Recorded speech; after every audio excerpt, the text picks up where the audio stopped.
자, 오늘은 지난 시간에 뒤를 이어서 교과서 156, 157페이지에 나와 있는 이제 중국사의 마지막 부분에 대해서 이야기를 하도록 하겠습니다. 자, 지금부터 살펴보도록 할게요. 자, 먼저 1번에서부터 7번에 해당하는 부분 중에서 이제 동그라미 6번 광서신정과 관련된 내용에 대해서 이야기를 하도록 하겠습니다. 여러분, 지난 시간에 우리가 배웠다시피 이른바 의화단 운동은 바로 중국 세력이 의화단에 기대 가지고서 서양 열강을 물리치려고 했었던 그런 운동이었다 볼 수도 있겠지만은, 결과적으로는 서양 열강이 훨씬 더 세다는 것을 알게 되면서 이 당시에 보수적이었었던 중국의 황실도 당시에 더 이상 서양 열강의 그런 힘을 감당하기 힘들다는 것을 깨닫게 만드는 사건이 있었습니다. 자, 그렇기 때문에 그 뒤를 이어가지고서 이제 신축조약 이후에 바로 중국의 황실은 이젠 더 이상은 근대화를 계속해가지고서 거부할 수 있는 상황이 아니라고 하는 것을 알게 되었던 것이에요. 지난 시간에 여러분들에게 이야기했다시피 이때 당시의 황제는요, 사실상 서태후에게 거의 유패를 당하거나 마찬가지의 상황이었습니다. 이른바 무술정변 이후에 바로 이 중국의 황제는 서태후에게 완전히 눌려가지고서 제대로 옴싹달싹을 할 수 있는 상황이 아니었었거든요. 자, 그런데 이때 당시 그 서태후마저도 서양 열강에게 확실하게 패배하게 되는 상황이 벌어지게 되면서 이때 당시에 중국 황실은 어쩔 수 없이 근대화를 스스로 취할 수밖에 없는 상황이 되었다 볼 수 있겠죠. 당연히 이것은 중국 황실이 살아남기 위해서 해야 됐었던 그런 개혁 정책이었기 때문에 황실 중심으로 이른바 입헌군주제를 실질적으로 실시를 하게 되는 모습을 보여주게 됩니다. 그리고 또 한 가지, 신군을 창설하게 되었었으니 이 신군은 이전 시기 때의 양모운동이라든가 뭐 이럴 때 당시에 만들었었던 신식 군대보다도 훨씬 더 짜임새 있고 좀 더 근대화된 그런 형태의 중국군과 같은 모습을 보여주는 것을 우리가 찾아볼 수가 있어요. 그 다음에 또 한 가지, 바로 중국에서는 이때까지도 계속해가지고서 과거제에 입각해가지고서 인재를 뽑는 제도를 실시를 했었습니다. 근데 문제는 뭐냐? 과거제의 바로 교재가 바로 유교 경전이었기 때문에 이때 당시에 들어와서는 유교 경전의 내용이 필요한다기보다는 바로 국가를 통치하기 위한 여러 가지 기술이라든가 학문이라든가 그 다음에 그 외에 뭐 영어 뭐 이런 것들, 과학기술 뭐 이런 것들에 대한 관심이 많이 높아져야 되는 건 상황이잖아요. 그런데 계속해서 유교적인 그런 인식을, 유교적인 지식만을 갖고 있는 인재를 뽑는 이 과거제가 그다지 필요하지 않았던 것입니다. 때문에 이때 당시에 과거제를 폐지하죠. 그리고 서구식 교육제도를 이때 당시에 정착을 시켜나가는 모습을 보여주게 됩니다. 거기다 또 한 가지, 재정적인 개혁도 실시해가지고서 나름대로는 근대적인 모습을 갖추려고 정말 부단하게 노력을 하긴 했었어요. 근데 문제는 뭐냐면 그냥 부단하게 노력만 했다는 거지 실제적으로 그렇게 많은 것이 바뀌는 상황은 아니었습니다. 왜냐? 당시에 여기 보이다시피 보수적인 황실 중심의 개혁 정책이 계속해서 진행이 되고 있었기 때문이었던 것이죠. 즉, 이른바 의회 같은 것을 만들려고 해도 보수적인 그런 세력들이 황실 세력 자체가, 이 개혁을 주도하는 세력 자체가 굉장히 보수적이었었기 때문에 당시에 이러한 개혁 정책이 제대로 된 그런 서양의 문물을 수용할 수 있는 상황까지 나가지는 못하는 문제점이 있었던 것은 당연했던 것이에요. 제일 중요한 것은 또 한 가지, 보세요. 신군을 창설하고 그 다음에 과거제를 폐지한다고 한다면 새로운 인재를 뽑는 제도를 실시하겠죠. 서구식 교육제도를 만들려고 한다면 당연히 학교를 만들어야 될 거 아닙니까? 근데 문제는 뭐냐? 추가적으로 국가에서 백성들에게서부터 세금 거둘 것은 많은데 세금 들어올 때가 별로 없는 겁니다. 당연히 이것은 국민들에 대한 세금 추가 부담으로 나갈 수밖에 없는 상황이 되었던 것이죠. 결과적으로는 그나마 국민들이 그렇게 해가지고 돈을 모아줬다고 하더라도 당시에 이런 개혁 정책을 이끌어 나갔었던 바로 중국 정부 자체가 굉장히 보수적이었기 때문에 이 개혁 정책 자체가 사실상 효과가 굉장히 미약할 수밖에 없었던 상황이었다는 것을 여러분들 기억을 해주기 바랍니다. 한동안은 바로 외국으로 망명했었던 양차치오 같은 사람이 이때 당시 복귀를 해가지고서 바로 입헌군주제 같은 그런 중국의 개혁 정책을 계속해서 이끌어 나가려고 하는 모습을 보여주기도 했었죠. 하지만 이때 당시에 이러한 모든 개혁 정책이 그다지 제대로 진행이 되는 상황은 아니었던 것입니다. 이런 상황에서 이른바 신해혁명이라고 하는 사건이 터지게 되죠.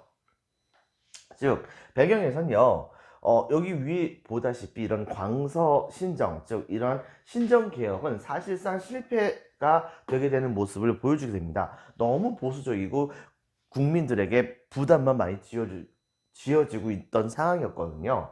그런데 거기다가 이때 당시에 삼민주의라고 하는 것을 내세웠었던 순원이라고 하는 분이 이때 당시에 등장을 하게 돼요. 순원이라고 하는 분은 이때 당시에 자기 형을 따라가지고서 뭐 하와이 쪽으로 가가지고 거기에서 뭐 학교도 좀 다니다가 뭐 홍콩 쪽으로 가가지고서 대학교도 다니다가 하면서 이른바 서양 문물에 대해서 굉장히 많은 지식을 얻게 되었던 분이기도 합니다. 그리고 청일전쟁 당시 때에 청나라가 패배하는 것을 보고서 여기에 분노해서 청나라만 가지고서는 근대화를 제대로 이룰 수 없다. 그러니까 한족만을 위한 새로운 나라를 만들자고 주장을 하게 되었던 것이에요. 그리고 자신의 사상을 점점 키워서 민족, 그 다음에 민권, 그 다음에 민생에 입각한, 즉 여기에서 민족이라고 하는 것은 순원은 바로 이제 한족이니까 한족만을 위한, 또 한 가지 민권, 즉 국민들에게 주권이 있다는 얘기입니다. 즉 국민들에게 전부 다 주권이 있다는 것은 눈꽃만큼도 다른 존재가 바로 이러한 주권들을 대신 맡아주거나 그런 것은 전혀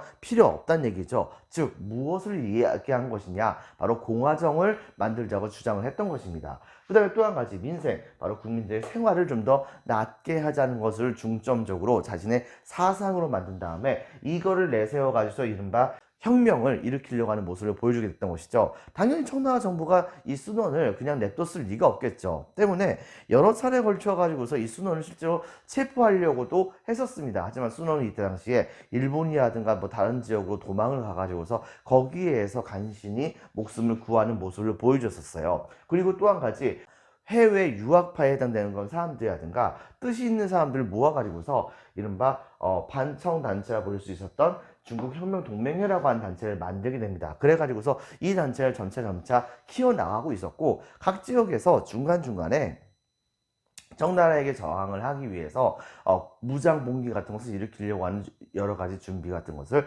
실제로 시행을 하기도 했었습니다.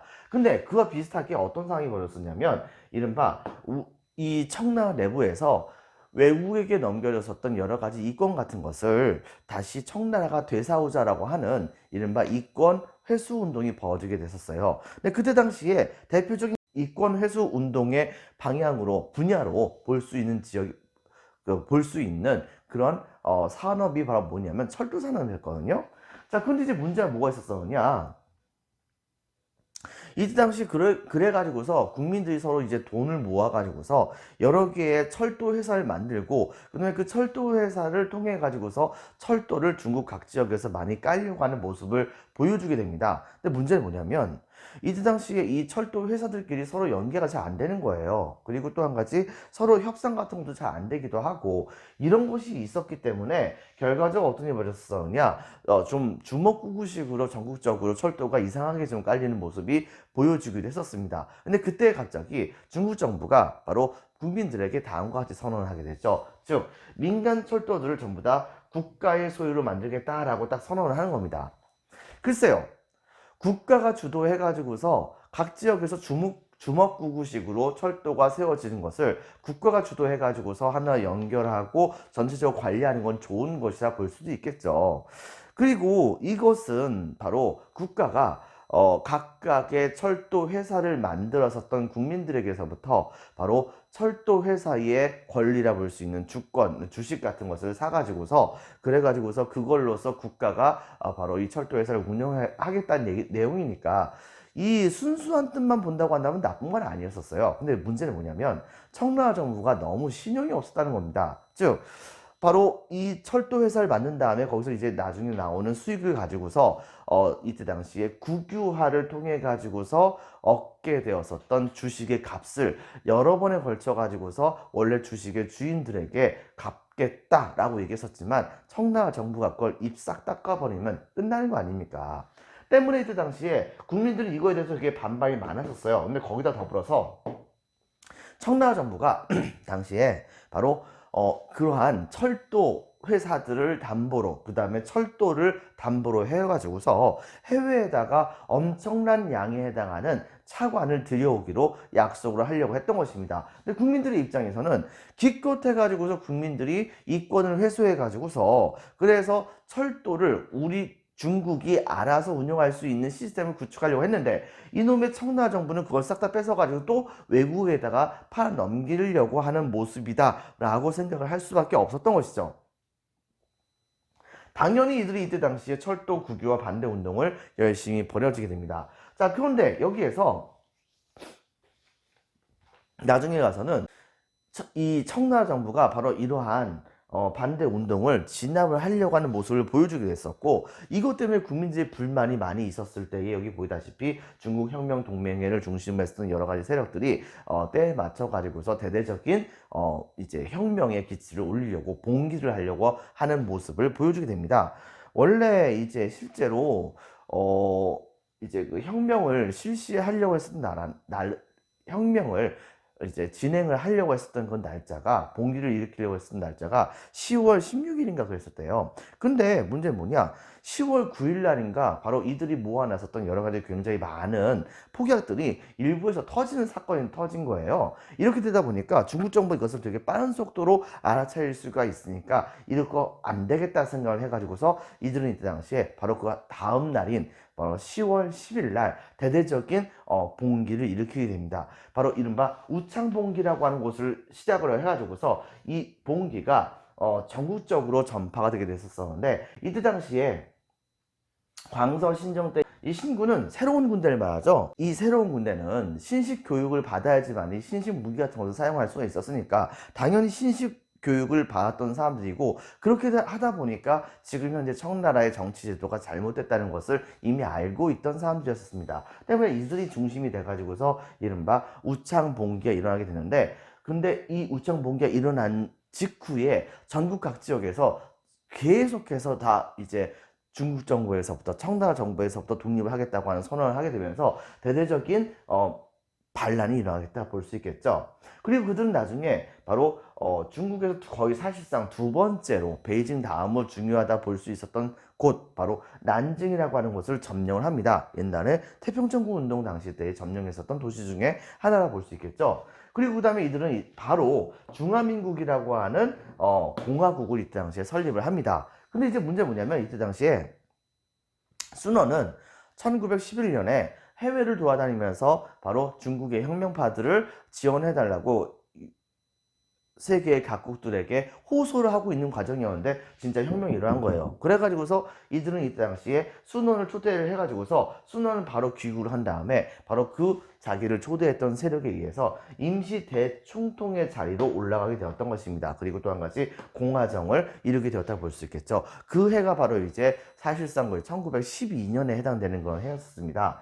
근데 이제 문제는 뭐냐, 청나라가 아직 살아있었단 말이에요. 그래가지고서 이때 당시 청나라는 이거 안 되겠다 싶어가지고서 바로 옛날 이홍장이 있었죠, 여러분들. 이 이홍장이 바로 자기의 후계자로서 키웠었던 사람이 있었습니다. 그게 바로 누구냐면 위안스카이, 우리말로 이제 원색이라 불리는 사람인데, 예전에 우리나라에 실제로 청나라 군대를 데리고 와가지고서 주둔을 했었던 사람이기도 했었습니다. 근데 바로 이러한 위안스카이가 사실상 이홍장의 뒤를 이어가지고서 이홍장의 원래 세력들의 사실상의 우두머리가 되는 모습을 보여주게 되자 이 반란을 일으켰었던 중화민국의 세력들을 없애라는 명령을 중국 정부가 하게 되었던 것입니다. 그래가지고 이때 당시에 이 위안스카이가 대규모의 군대를 동원해가지고서 대판 붙기 일보 직전의 상황이 됐거든요. 근데 양측이 서로 싸우게 된다고 한다면 나중에 가가지고서 서양 열강이 그 틈을 이용해가지고서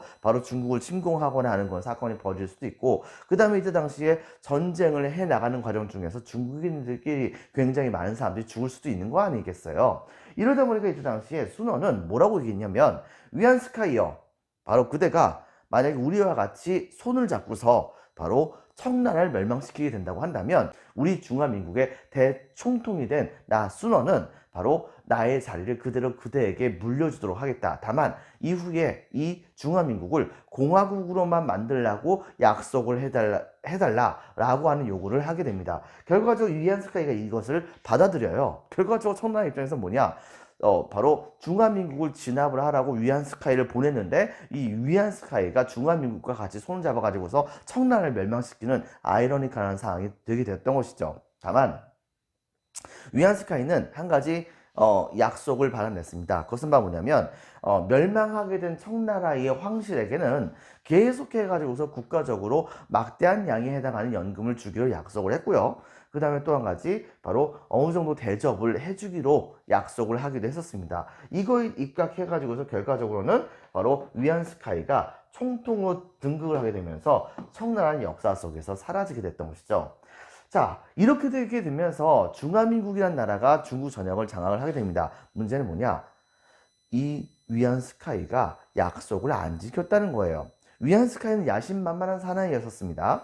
자, 그러다 보니까 이 사람은 이때 당시에 자기가 총통이 된 이후에는 바로 이 순원 쪽에 있는 세력들이 아무래도 바로 이런 위안스카이가 계속해서 권력을 잡는 것을 그냥 냅두면 안 되겠다 생각을 해가지고서 바로 순원의 동지 중에 한 명이었던 사람이 이른바 국민당이라고 하는 당을 만들어요. 야당격으로. 그래가지고서 그 당을 데리고서 바로 위안스카이와 이제 위안스카이를 견제를 해 나가려고 하는 모습을 보여줬는데 얼마 후에 어떤 일이 벌어졌느냐? 바로 그 국민당의 당수였었던 그 순원의 친구였던 그 사람, 순원의 동지였던 그 사람이 그만 암살을 당하는 사태가 벌어지게 됩니다. 자, 결과적으로 이걸 시작으로 해가지고서 더 이상 안 되겠다 생각했었던 이때 당시에 순원은 일단은 이 위안스카이에게 저항을 하려고 했었지만 위안스카이의 힘이 훨씬 더 셌기 때문에 결과적으로 순원은 해외로 이제 도망을 갈 수밖에 없는 상황이 됐었고 그리고 결과적으로는 위안스카이가 바로 최고의 권력을 잡게 되는데 가장 방해가 됐었던 세력들 전부 다가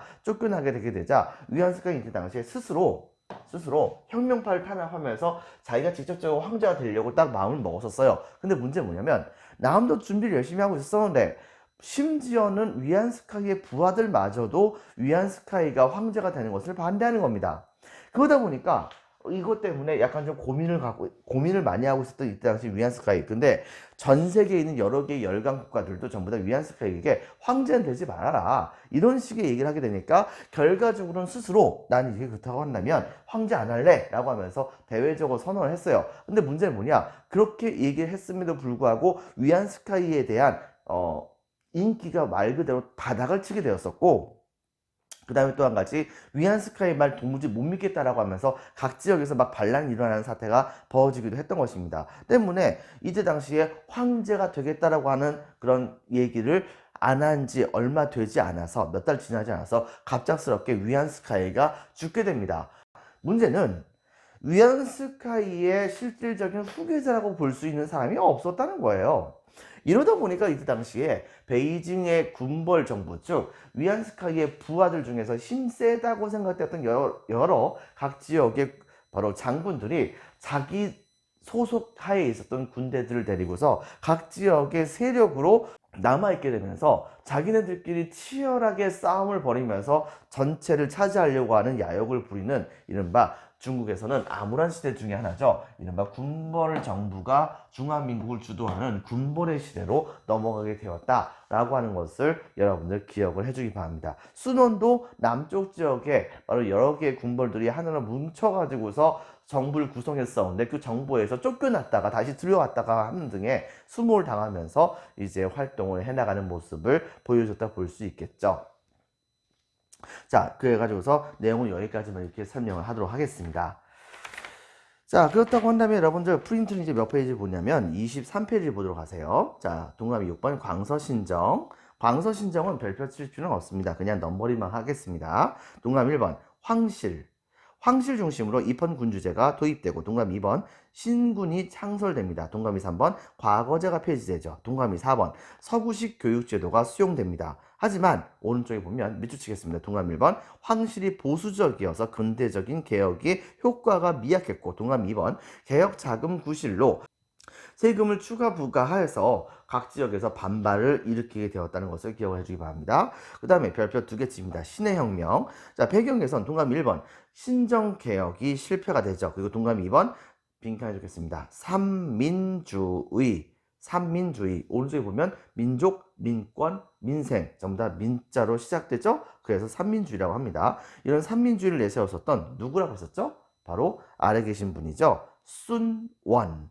자, 이 순원 중심의 혁명파, 즉 중국 혁명동맹회라고 하는 그런 단체가 성장하게 되었었고, 그때 마침 전국 각지에서 동그라미 3번 이권회수 운동이 전개가 됐었습니다. 자, 과정에서는 청정부에 빈칸해 주겠습니다. 민간철도 국유화 선언, 민간철도 국유화 선언이 있게 되었었습니다. 이것은 해외에게서부터 이 국유화한 철도를 담보로 차관을 도입을 하려고 했었던 것이죠. 하지만 이 청나라 정부를 도무지 못 믿겠었던 국민들은 철도 국유화 반대 운동을 전개하게 되었었고, 바로 이것을 진압을 하려고 하는 과정 중에서 각 지역에서 소요가 일어나게 되자 이때 당시에 혁명파에 가담을 하고 혁명파의 의견에 동조했었던 빈칸에 적겠습니다.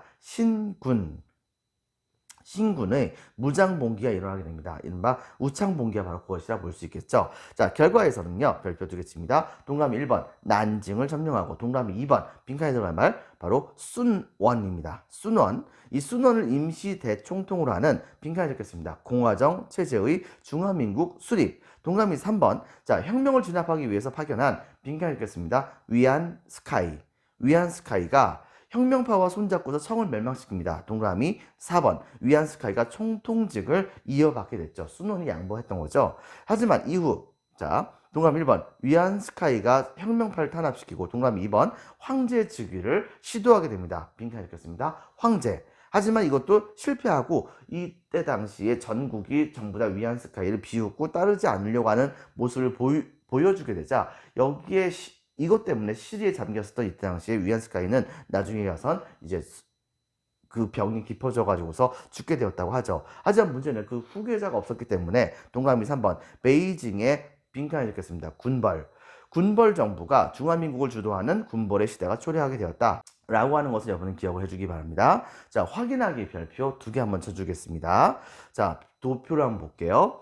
태평천국 운동에서는 오른쪽에 중심 인물은 바로 홍수전이죠. 홍수전. 양무운동 같은 경우에는 바로 태평천국 운동을 진압했었던 한인 관료 출신에 해당됐었던 이홍장, 증국본과 같은 사람이 여기 포함됩니다. 자, 변법 자강 운동의 경우에는 빈칸에 적겠습니다. 강유웨이.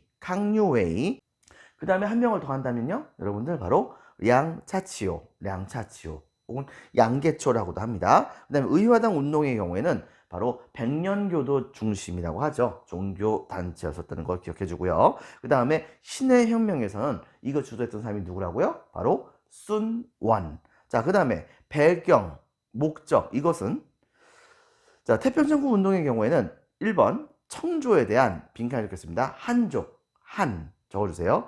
이것의 이 한족의 반발이야 볼 수 있는데요. 이것을 네 글자로 이들이 주장했었던 사안이 바로 뭐였냐면 멸만흥한이라고 하죠. 그 다음에 동그라미 2번 전쟁 배상금 지불, 이런 것들이 바로 이때 당시에 대표적인 태평천국 운동이 일어났었던 배경이 됩니다.